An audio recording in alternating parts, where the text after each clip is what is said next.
Today, a far-right outsider takes Colombia's presidency by just a point. What we saw in this election is a country that is completely polarized. As Latin America's left continues to lose ground, what comes next for Colombia? I'm Malika Bilal, and this is The Take.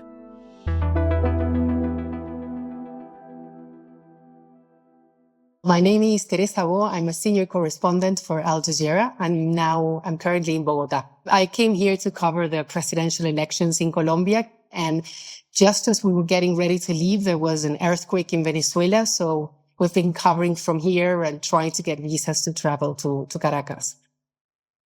And I am catching you in the midst of all of that coverage in a busy restaurant in Bogota, right? That's it. Well, thank you for taking the time, Teresa. Welcome back to The Take.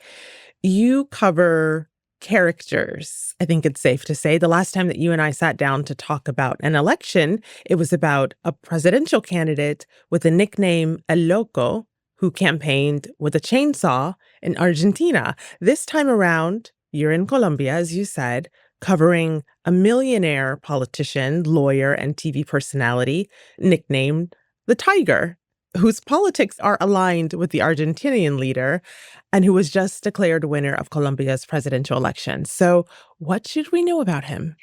Well, Abelardo de la Estrella, as you mentioned, he was a criminal lawyer, a millionaire who loves to sing opera. He calls himself the Tiger. Wait. And I was just reading a tweet from Javier Milei, who calls himself the Lion, that the lion and the tiger are going to be roaring in Latin America. So, you know, the history of de la Estrella is interesting because he is a man who made his career as a criminal lawyer defending especially those who laid down their weapons back in the early 2000s, who were members of paramilitary groups in this country. So that's where most of his coming came from. Then he traveled to the United States, lived in Miami for a while, got his U.S. citizenship, then moved to Italy, again, because he loved to sing opera. And now he's become the president of Colombia. Comparezco esta noche ante ustedes. I appear before you tonight to announce the most important news of my life. The Colombian people have entrusted me with the supreme honor of serving them as their next president of the Republic of Colombia. It was very surprising, mostly because initially in the first election where I came, there were, the right was traditionally represented by a woman, Paloma Valencia, but he has completely taken over, the traditional right in this country, with this, very harsh policies that he wants to implement here. Okay. Can you walk us through what some of those policies might be? Well, Colombia has, in 2016, there was a peace process in this country that helped the FARC, the left-wing rebel group, the FARC, lay down their weapons. So he wants to suspend those, many of the things that came out of that peace process. And also then Gustavo Petro came to power in 2022, this country's first leftist president. And his promise was total peace. And he opened dialogue with many of the criminal organizations here in Colombia. So what de la Estrella is saying is that he's going to end all negotiations with armed groups, that he's going to restart very aggressive military campaigns against them. This is something that concerns many people in this country because when that happened back in the 2000s, serious human rights abuses were committed back then.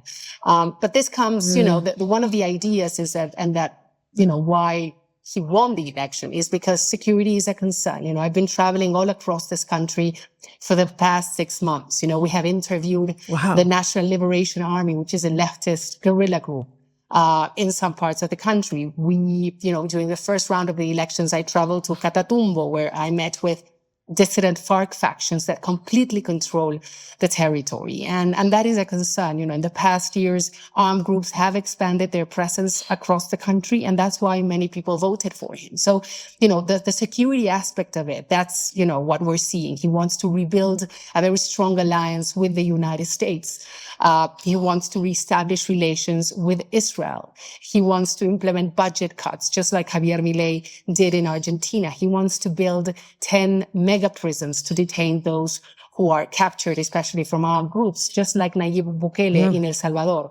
So it's very hardline policies that he says are going to save Colombia. And, when you talk to lots of people in this country, this conflict has been ongoing for decades. And already the right-wing discourse and this total war on armed groups worked for a while, but then it failed. And many believe that this is just, the same thing could happen again. Yeah. Well, he was declared the winner by a razor-thin margin after a very closely fought runoff. Can you tell us about his opponent and why this race was so tight? Well, his opponent is Ivan Cepeda, and he's an interesting character because he's a victim of the armed conflict in this country. His father was killed in the 1990s. He was a senator from the Patriotic Union, and he was killed with assistance between the military and paramilitary groups. He has represented the left. He's a philosopher who has been campaigning for this country's peace process for a very long time, and he's a close ally from President Gustavo Petro. So what we saw in this election is a country that is completely polarized. Around 49% of the population voted for the Espriella and 48.9% vote for Ivan Cepeda, because the difference was just 250,000 votes. It was less than 1%. So this tells you a story of a country that is completely polarized. And when you have lots of people in the country who love this right-wing rhetoric, this iron fist policy to treat armed groups, then there's another side of this country that is extremely concerned about what will happen, that they want these peace processes that have been ongoing in this country to continue, because they believe that the way out of this is dialogue and investment in the poorest areas of this country, in the rural areas of this country, which in a way is where all this conflict started decades ago. Well, earlier, Teresa, you mentioned the outgoing president, Gustavo Petro, and he has been making himself known throughout this process as well. He didn't just question the count, he accused Israel of hacking the election. What did he actually say, and how seriously is anyone taking that? Well, I mean, since the first round of the election happened, Petro has been accusing foreign countries of meddling in these elections and saying that some type of fraud was committed, also vote rigging, among other things. He accused Israel. Let's not forget what Petro's stance has been during the war on Gaza that we have seen. He has constantly denounced the genocide in Gaza. He halted relations between Israel and Colombia. He stopped Colombia's charcoal exports to Israel, among many other things. So, that's one of the reasons of what he's saying. Of course, there's been some reports that were irregularities in some parts of the country, but the people we have spoken to are saying that Colombia's system is solid. Even Ivan Cepeda himself has already acknowledged the results. In fact, those results are being certified today, which is this Thursday. So at this point, there's no question of who won this election, even though it's by a very, very small difference. But certainly, it's most people right now are not taking those accusations seriously. And there's going to be a transfer in power here in August. Right. And that transfer of power, as you mentioned earlier, is going to shift things even when it comes to that, because the president-elect has also pledged to restore ties with Israel, restore relations with Israel. Is that going to mark a shift for people? Well, it's certainly going to mark a huge shift. In fact, I was talking earlier this morning with many members of Gustavo Petro's party, and some believe that they're going to have to leave the country because they're concerned about what will happen to them. They're concerned that they're going to be threatened, that they're going to be persecuted, among many other things. And let's not forget, this is a country that has seen a presidential candidate assassinated. This is a place where social leaders have been assassinated. It's not something that can be taken lightly. We saw Abelardo de la Espriella himself, also his campaign.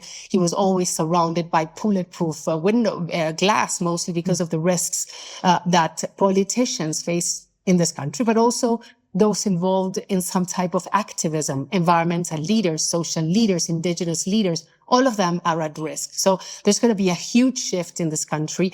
We know for what we have heard De la Espriella say, for example, that he wants to be sworn in inside a military base. Congress is saying that something like this is unconstitutional, that he needs to be sworn in Congress. But he wants to send a very strong message that this is going to be a government that won't treat the opposition, is not very interested at this point to negotiate with the opposition, who has spoken about disemboweling the left, who has spoken about making an alliance with the United States to persecute political opponents, who will cooperate with the United States war on drug trafficking, never questioning what that really means. So, there's going to be a big change at this country. And certainly the people I have spoken to that are especially on the other side are extremely concerned about what all this means.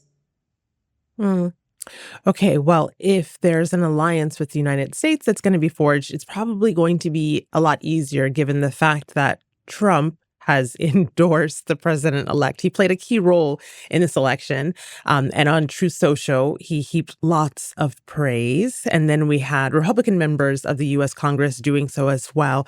How much do you think the U.S. actually helped tip the scale? Well, certainly the people that voted in this election and voted in favor of De la Espriella not only voted for this country to implement tougher security measures against armed groups, but also reestablishing close ties with the United States. And that's something that's been very clear. And when you talk to many people in this country who voted for De la Espriella, that's something that they say. And let's not forget that back in the year 2000, this the government of Álvaro Uribe had a very close relationship with the United States. Then, a concern, and it's very clear, is that Abelardo de la Espriella, for example, justifies Israel war on Gaza and has said that he would do something similar in Colombia in order to attack armed groups. So, his words should not be taken lightly. At the same time, because he won by such a small margin, he's going to have to negotiate with people from the right, but that are also do not agree with those type of policies. So maybe for some time, his hands will be tied to what he can and cannot do. But what is certain is that the military approach is going to be a center of his administration. And, that's one of the reasons why he's saying of being sworn in into a military base, among other things. But, it's very clear that the priority is going to be defeating armed groups. And he has said that he's going to do it in 90 days. And when you talk to, lots of experts, they say Colombia has been in the middle of a conflict for almost 70 years.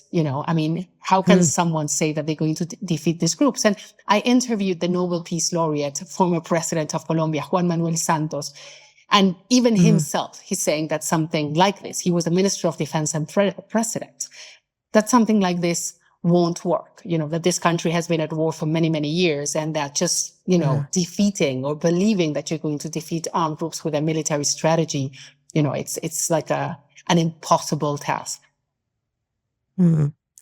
I wonder then what all of that means for people when they wake up, let's say on August 8th, because Abelardo de la Espriella will take office on August 7th. So what does that mean for the average person the next day? Will their lives actually feel substantially different come his taking office?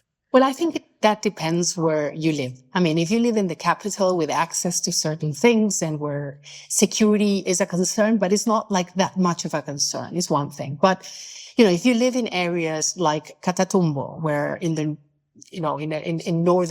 Colombia, closer to the border with Venezuela, where there's the presence of armed groups, where there's been fighting ongoing, where children have been killed because of drone attacks by guerrilla groups, there's those people's lives will change. And the reason why I say this is because we have heard that the main objective will be to redeploy the military to many areas. And one thing that struck me, especially in the last years, is that, before Gustavo Petro took office, you used to go to many areas like in Cauca, in some parts of Colombia, or Catatumbo, and you used to see some military battalions. Well, those battalions are not there. And the reason why they're not there is mostly because the current government wanted to prevent those confrontations that caused displacement and war and try to negotiate with armed groups. Well, that's drastically going to change. We do know that the military is going to be redeployed to many of these locations. We know that this government supports the going back to the aerial fumigation of the coca leaf, which is what is used to produce cocaine, which was suspended mostly because of health concerns among the farmers that grow the coca leaf and because of the clashes that existed between the police and the farmers because of the forced eradication of the coca leaf. Well, the Espriella wants to go back to all of those things, you know, and that those people's lives are going to change drastically. Yeah. Well, finally, I want to zoom out as we end here. The left has been losing across Latin America, one after another: Honduras, Costa Rica, Chile, Bolivia, Peru. How does Colombia fit into that bigger picture? And where do you think this wave goes next? Well, I think it has to do with people are disenchanted with many of the progressive government's proposals. You know, there's concerns about the economic situations. For example, in a country like Argentina that voted for Javier Milei, there's concerns about security, like in Colombia and in other places. So, you know, in a way, it seems that there is like this wave of far right candidates that have taken over the region. And at the same time, it serves, you know, it works well with the current time of what we're seeing the United States is doing. We have seen a change in policy from the United States. Latin America for the Trump administration is a priority. You know, many compare it to the Monroe Doctrine, and as Trump likes to call it, is the Donroe Doctrine of the United States exerting its influence in this part of the world, in this hemisphere.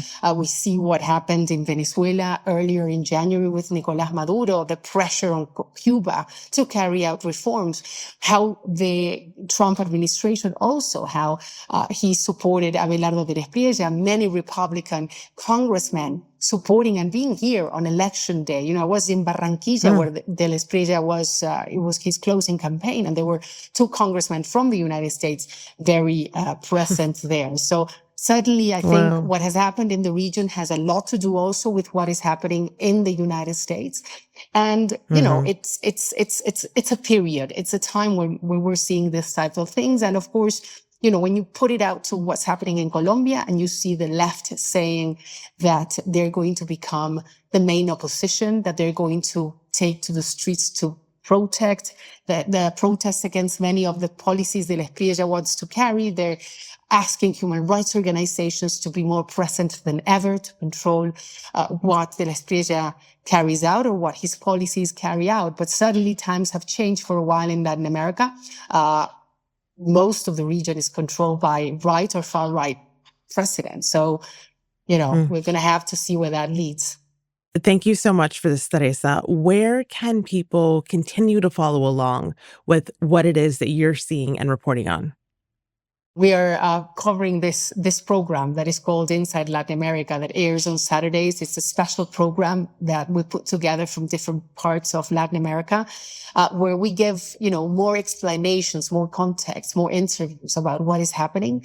And I think it just adds up to anyone that wants to understand the region in depth and see how people's lives are being affected by many of the policies that are being implemented by, especially at this point with this far right governments. You know, we're being very focused on that, and hopefully people can watch it.